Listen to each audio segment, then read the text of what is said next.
Olá a todos, eu sou Júnia Caetano, bem-vindos ao meu canal Rota do Céu. Hoje eu vou trazer para vocês sobre Mercúrio. Você sabe onde é que está Mercúrio no teu mapa natal? Você sabe quais os aspectos que ele faz? Que casas ele rege? Mercúrio é muito mais importante do que a gente imagina. Então hoje eu vou falar sobre o mensageiro dos deuses. Qual mensagem Mercúrio tem no teu mapa natal? Né? Então vamos descobrir esse, esse deus mitológico, né? Um astrólogo, o Sasportas, ele começa um capítulo sobre Mercúrio dizendo assim: trapaceiros, ladrões e mágicos. E eu acrescentaria, e muito, muito inteligente. Vocês vão ver a astúcia perspicaz de Mercúrio e o que ele simboliza no nosso mapa natal, né? E este ano, Mercúrio vai visitar os seus signos regentes, que são Gêmeos e Virgem. Eu vou também comentar sobre isso, né? Pois então, Mercúrio é o mensageiro dos deuses. Era ele que ia comunicar as coisas, sobretudo de Zeus, né? E justamente por isso é ele que faz os links, os câmbios. O Mercúrio tem a ver com as pontes, né? Por isso que ele representa a comunicação, o correio, os livros, todo tipo de informação. Então, a tarefa de Mercúrio é deixar a informação e o conhecimento fluir. E ele rege dois signos: Gêmeos, que é a terceira casa. Naquele vídeo sobre a Trindade do Ar, eu falo bastante sobre isso. E a terceira casa é importantíssima por conta da nossa expressão, da comunicação. Mas aqui eu destaco três temas da casa 3 muito importantes: os irmãos, o ambiente e a mentalidade. Isso é demonstrado por Mercúrio, Gêmeos e casa 3, né?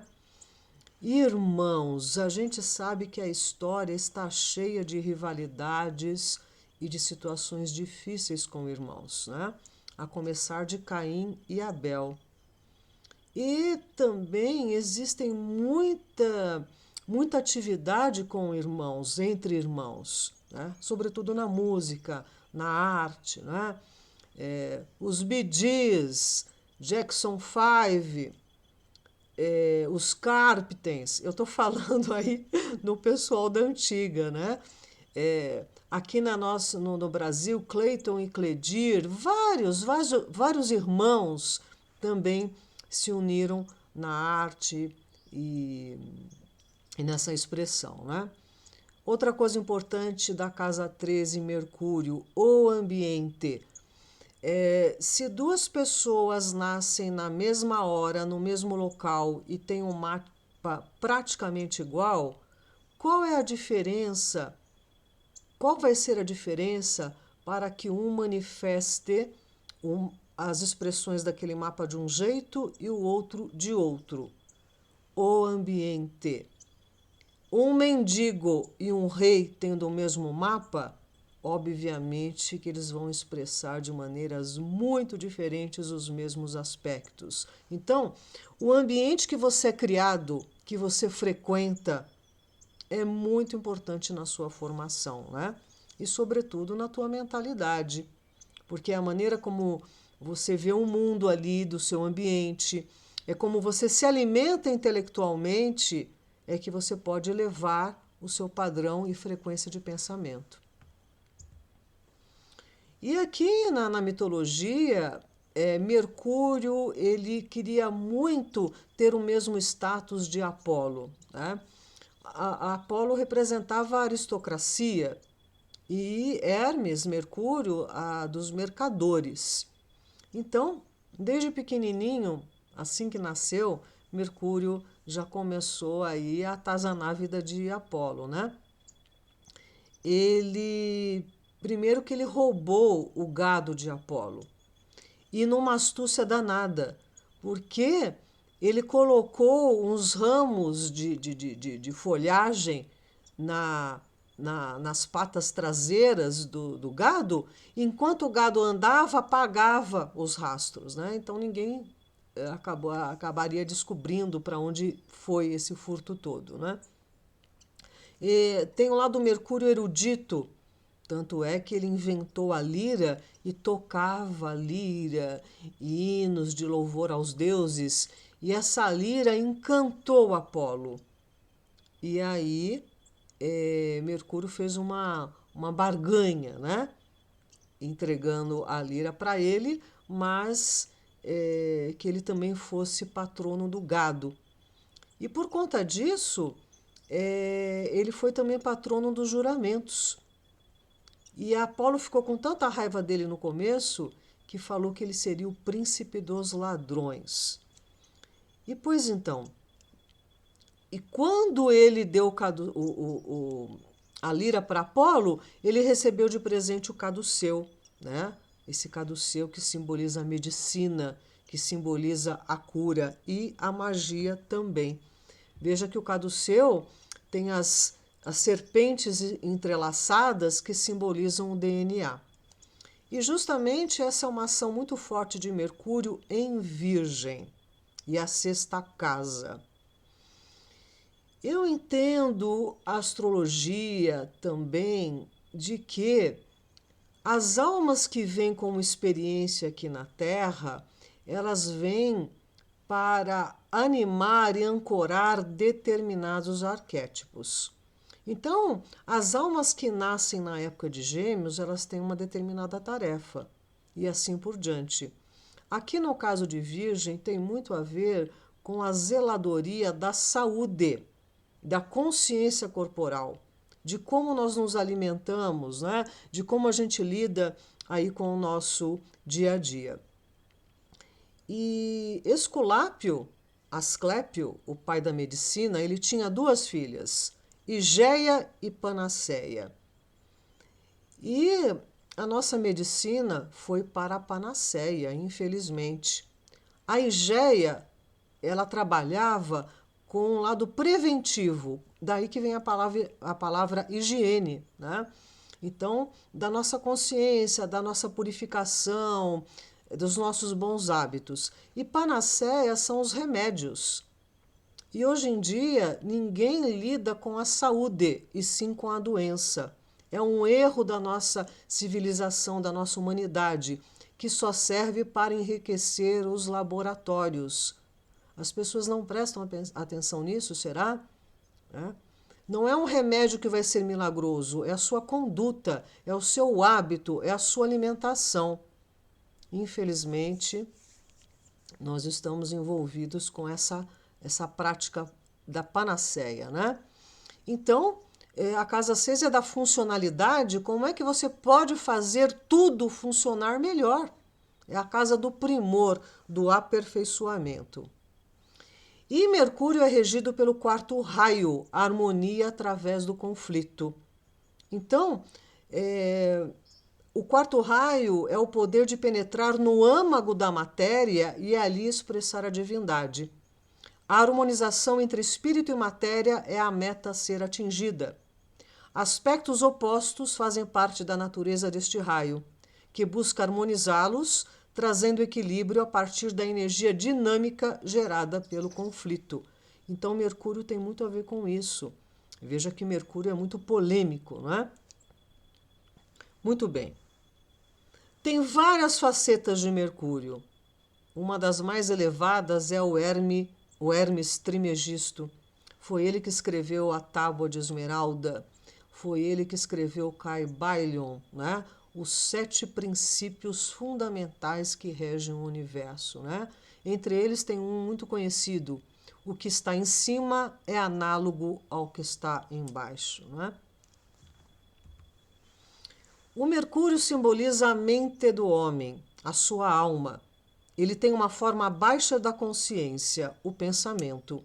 E uma forma mais elevada, o conhecimento direto, a iluminação.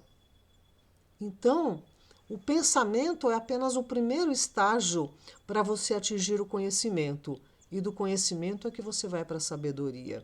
Então, Mercúrio tem a ver com isso, discernir, analisar, apurar, investigar, examinar. Por isso, os alquimistas falam de um duplo Mercúrio e compreende sua missão central de preparar o Mercúrio de Mercúrio, ou seja, elevar a potência do nosso pensamento, a nossa frequência. Do que você se alimenta intelectualmente? Como você alimenta o seu corpo? Isso são assuntos de Mercúrio, por incrível que pareça, né? A tarefa é elevar a mente do transitório para o eterno e abrir a razão para a iluminação divina. Muito bem. Tem um Mercúrio ligado à magia. Mercúrio, por ser o planeta que lida com a palavra, com a comunicação, que já é um processo muito sofisticado, não é? Você elaborar o seu pensamento e sair codificado através da tua voz. Então, ele tem a ver com os mantras, com os juramentos, com os encantamentos, né? Com os cantos e hinos de oração. Ora em voz clara. Antes de qualquer trabalho em alquimia, no laboratório, o alquimista ele invocava o Altíssimo, um invocatio Dei. Este ora e labora, orar e trabalhar, acompanha toda a vida do alquimista. Então, esse processo tem muito a ver com a conduta da pessoa, né? Então, a gente tem que tomar muito cuidado com o que a gente decreta quando fala. E o pensamento é causativo. O que é que você anda pensando? E o Hermes Psicopompo. Mercúrio, ele era o único deus que tinha autorização para frequentar os 3 reinos. O reino humano, o reino divino, ele ia lá para o Olimpo, e o reino avernal, o mundo dos mortos. Mercúrio, ele era o guia das almas dos mortos, tanto para levar para o mundo de Hades, como também para trazer de volta, né? E aqui está a maior fama de Mercúrio, o príncipe dos ladrões. Olha aqui atrás, né, o gado, né, que ele roubou de Apolo. Só que ele não era um bandido, assassino, assaltante. Ele era um gatuno, ele era astuto. E eu não estou fazendo aqui a apologia do roubo, mas vocês vão ver quantas formas de roubo existem, né? E ele roubou o gado de Apolo, os raios de Zeus, o capacete de Atenas e a cinta de Vênus. E assim ia, né? Ele era mais traquinas do que maldoso, digamos assim, né? Agora, os roubos de Mercúrio na comunicação e na informação são muito piores, né? Roubo de tempo. É quando você deixa a outra pessoa perder tempo, já sabendo que ela está perdendo tempo. Isso, no plano cósmico, é um grande atentado, né? Então, você já sabe da sua resposta, você já sabe da solução, mas você pede para a pessoa te ligar daqui 3 dias, passar amanhã. Isso é um roubo, isso não é uma coisa digna, né? Também deixar alguém te esperando. Se a pessoa foi até você, o encontro está marcado, ou a consulta, ou o que seja, a outra pessoa também tem sua vida e o seu tempo. E se você faz uma outra pessoa ficar te esperando aleatoriamente por um egoísmo, isso é um roubo, sim, sabe? E geralmente isso é feito no sentido muito egoísta, né? De deixar o outro esperar para você se fazer importante. Isso é muito feio, não é? Roubo de expectativa. Demonstrar interesse irreal por algo, né? Alguém te oferece algo, mostra e você dá a demonstração que você quer comprar aquilo que você se interessou. E a pessoa fica numa expectativa que você criou Então você está roubando a expectativa dessa pessoa, não é? Não entregar para uma pessoa o seu salário, o seu pagamento, aquilo que lhe pertence na hora que aquilo tem que ser entregue. Isso é um grande roubo, né? Então, essas coisas no plano cósmico, elas são entendidas como saque, sabe? Como opressão, roubo de informação. Pois é, não dizer algo para alguém é um roubo bastante explícito, né? Mas quando você dá uma meia informação, alguém te pergunta: como é que eu faço para chegar a tal bairro? Você fala assim: ah, você vai por aquela avenida. Pronto. Só que você não vai falar para a pessoa. Quando você não fala para a pessoa o resto, é perigoso. Por quê? Se você sabe que naquela avenida tem assaltantes, que aquela avenida está obstruída e a pessoa vai ficar 2 ou 3 horas num engarrafamento, você está roubando uma informação. Você está fazendo com que a pessoa vá passar por uma situação que você poderia ter poupado ou ter dado o direito de escolha para essa pessoa, né? Então a gente tem que prestar atenção nesses mecanismos da nossa linguagem, da nossa mentalidade, que a gente nem desconfia que a gente está furtando do universo, né? E não contribuindo para a riqueza desse universo. E veja, Pandora, quando ela foi criada, Zeus chamou todos os deuses e pediu que cada um lhe desse um dom. E Mercúrio deu o dom da mentira. Quando que a mentira pode ser um dom? Isso exige bastante reflexão. Mais uma vez, sem apologia à mentira. A mentira, ela pode salvar? Sim, por isso que ela é um dom. Ela só é para ser usada no momento de uma emergência, digamos assim, né? Senão ela vira um pecado. Porque se você começa a usar um dom de uma maneira vulgar e prostituída, vira isso que a gente sabe que são as falácias, os falatórios, as fofocas e a mentiraiada, não é?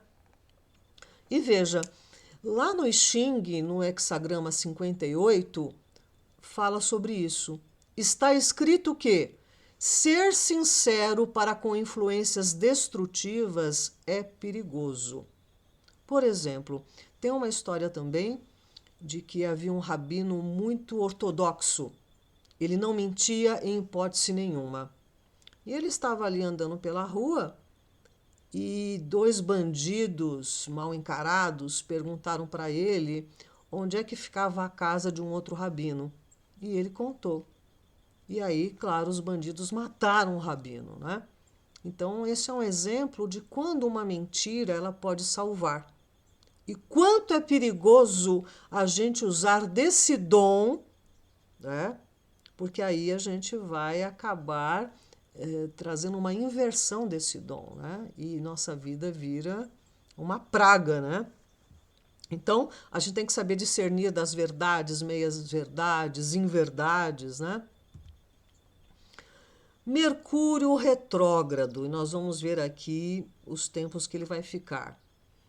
Quando um planeta fica retrógrado, é para a gente reavaliar, repensar, reexaminar.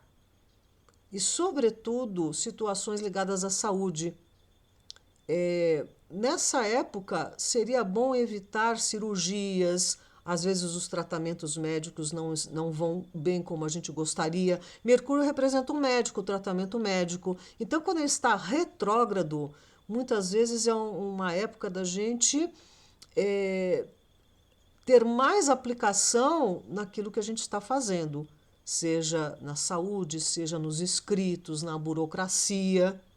Então, não convém fazer determinadas coisas.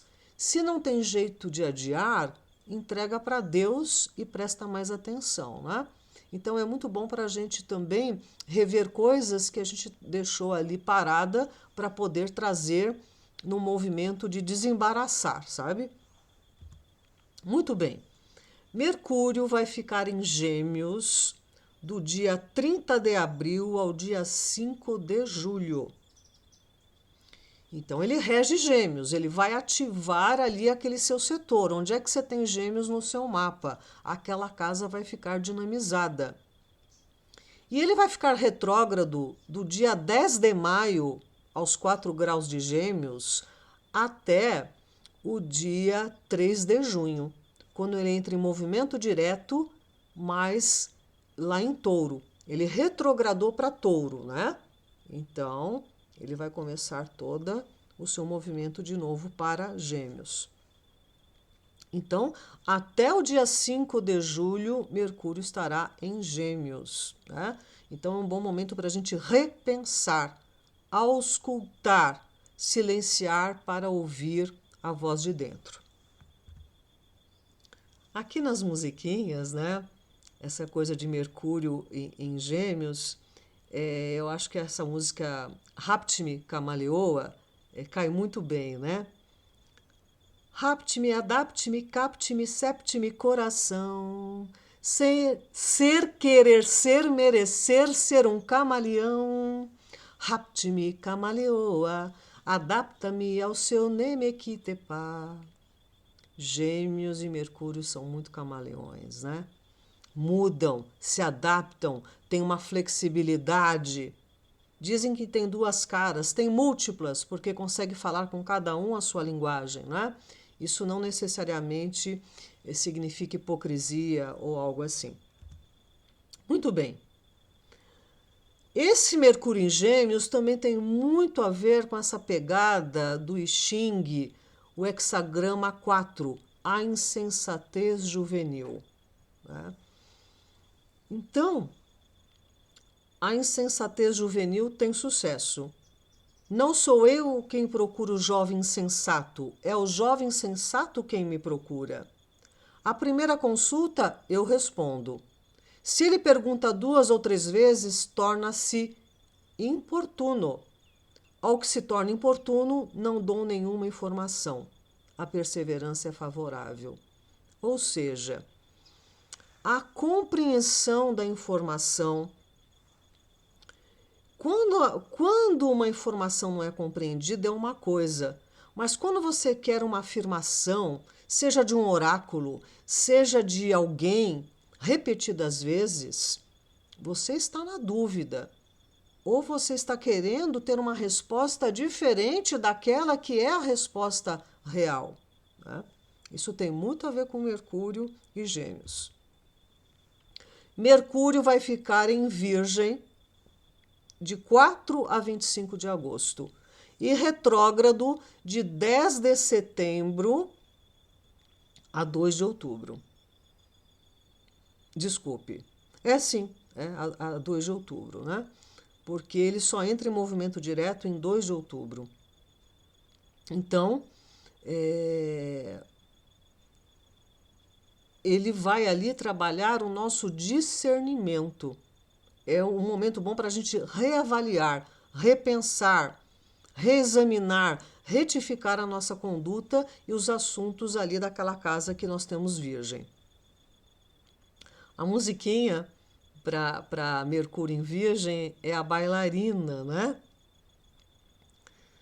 Sala sem mobília, goteira na vasilha, problema na família. Quem não tem? Que desafino! Realmente esse tom aqui para mim não dá, né? Mas veja, é uma música que tem muito a ver, né? Procurando bem, todo mundo tem pereba, marca de bexiga ou vacina. Só a bailarina que não tem, né? Então essa coisa do purismo virginiano virar algo paranoico até, né? Então, há que se observar. E o hexagrama desse Mercúrio retrógrado em Virgem pode ser o poder de domar do pequeno, né? Virgem trabalha com as minúcias, com os detalhes, com as coisas nano, né? Com aquilo que às vezes a gente nem percebe, né? Por isso que Virgem tem a ver com a discrição. Ainda não é o momento para uma ação enérgica em grande escala. Porém, dentro de certos limites, pode-se exercer uma influência que contenha e domestique. Para se realizar o propósito intencionado, é necessário uma firme determinação interna e uma suave adaptabilidade externa. Então, Mercúrio retrógrado vai exigir isso, né? Uma coisa importante também, Marte vai ficar em Gêmeos por 6 meses, Gêmeos, um signo mercurial, e eu vou fazer um vídeo sobre isso porque vai ser muito importante, não é? Mas é bom já todo mundo ficar atento. Pois então, Mercúrio, comunicação, informação. Nós estamos num mundo pós-verdade. Esse termo foi cunhado numa reunião do grupo Bilderberg em 2018. Esse grupo se reúne há mais de 60 anos e são eles que ditam os novos rumos para a humanidade, né? Em vários sentidos. Eles vêm comunicar as coisas da engenharia social e do governo oculto do planeta, né? E o que é a pós-verdade? A pós-verdade é justamente a guerra de narrativas. Não basta ter a verdade. Muitas vezes as pessoas não vão querer aceitar a verdade. Elas vão querer trabalhar com uma narrativa desta verdade, seja invertendo, distorcendo, virando do avesso. Então, nós estamos num momento bastante delicado no mundo com relação à informação. Censura, mentiras, né? E as pessoas muitas vezes querendo se enganar, porque elas não vão pesquisar. É muito cômodo você aceitar algo porque dá trabalho você investigar, né? E a gente está se tornando uma civilização burra, cada vez mais manipulada, ignorante, sem condições de tomar as suas decisões pautadas no maior discernimento, né? Ou no melhor discernimento. E aqui, para encerrar,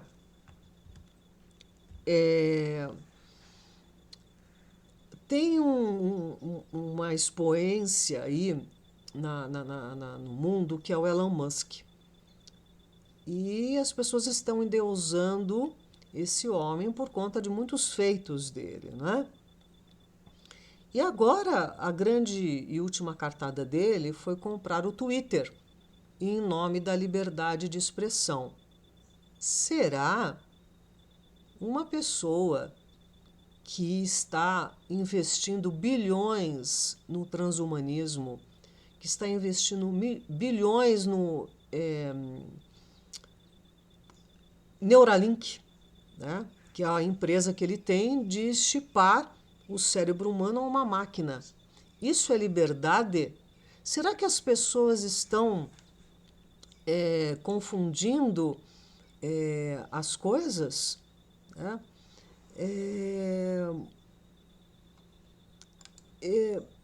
Isso é uma questão muito importante da gente pensar. Por quê? Justamente esses sistemas de controle, eles estão vindos com uma pegada de liberdade de expressão, de todo tipo de coisa, mas que no fundo estão nos levando para um extremo controle do que a gente pensa, do que a gente é, do que a gente fala, enfim. Será que nós não estamos nos iludindo?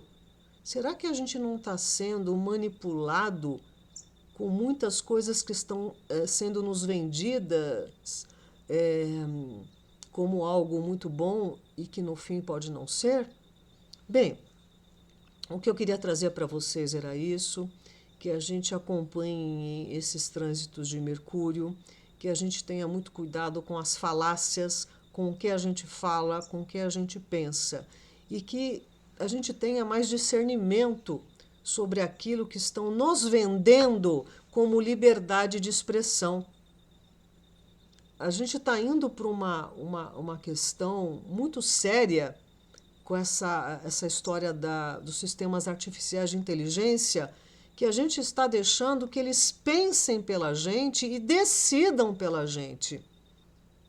Então, essa reflexão que eu deixo, né, com essa força que Mercúrio tem nas nossas vidas e nos nossos mapas. Eu vou voltar a falar bastante sobre ele e, sobretudo, sobre o trânsito de Marte em Gêmeos, tá? Porque não vai demorar muito. Eu agradeço aqui a oportunidade de estar aqui com vocês. Eu sugiro mais uma vez que, se vocês gostam do conteúdo, vocês deem um like e para que o canal permaneça, não é mesmo? Então, muito agradecida e até breve.